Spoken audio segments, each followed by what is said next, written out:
প্রশ্ন হলো, টাকনুর উপরে প্যান্ট গুছিয়ে রেখে নামাজ পড়লে নামাজ নাকি হবে না, এবার ইসলাম কি বলে? টাকনুর উপরে প্যান্ট গুটিয়ে রাখলে নামাজ হবে না, এরকম দু একজন বলেছেন, আমি শুনেছি। খুবই দুঃখজনক, এটা খুবই দুঃখজনক মাসালা, কারণ এটা সঠিক কথা না। নামাজ কেন হবে না?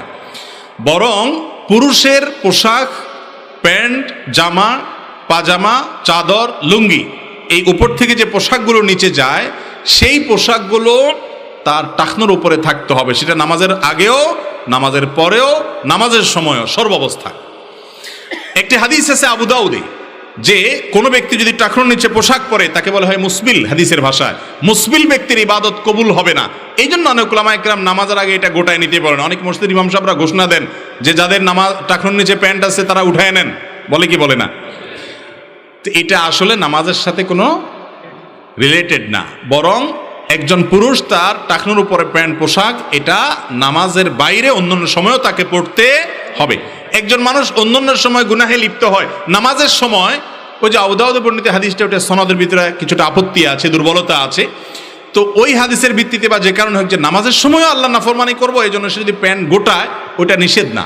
সৌদি আরবের সর্বোচ্চ উলামা পরিষদ, ফতোয়া বিষয়ক স্থায়ী কমিটির ফতোয়া, এই সবগুলোকে একত্র করলে দেখা যায় যে ওনারাও স্পষ্ট এই ধরনের প্রশ্নের উত্তরে অনুমতি দিয়েছেন যে নামাজের মধ্যে কারোর টাকনুর নিচে যদি প্যান্ট যায়, সেটাকে যদি সে গোছায় নেয় যে আমি নামাজের মধ্যে হারামে লিপ্ত থাকবো না, তাহলে এটাতে দোষের কিছু নাই, বরং এটা ভালো।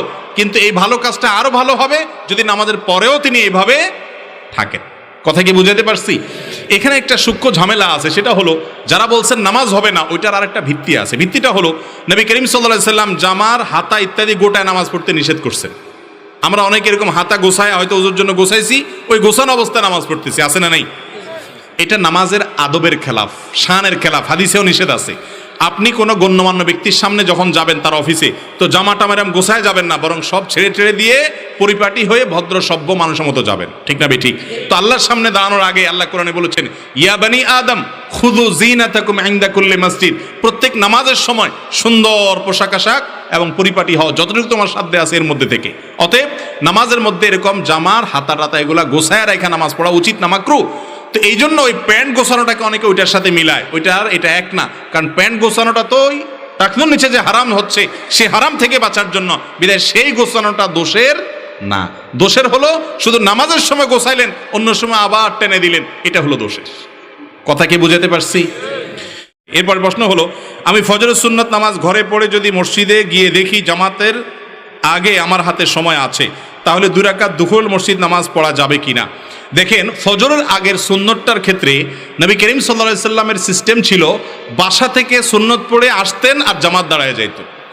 আপনি যদি বাসা থেকে সুন্নত পড়ে আসেন ফজরের সময়, তাহলে এমনভাবে আসবেন যা আপনিও আসছেন, জামাত দাঁড়ায় গেছে। আর যদি মসজিদে আপনি আগে আসতে চান, তাহলে সুন্নত মসজিদে এসে পড়বেন, কারণ ফজরের আগে 2 রাকাত সুন্নত ছাড়া আর কোনো নামাজ হাদিস দ্বারা প্রমাণিত না। যার কারণে ওইভাবে আসবেন যে আপনি সুন্নত পড়ে আসছেন, এদিকে জামাতের টাইম হয়ে গেছে, হয়তো কয়েক সেকেন্ড বাকি আছে, আপনি অপেক্ষা করবেন, তারপর জামাতে শামিল হবে।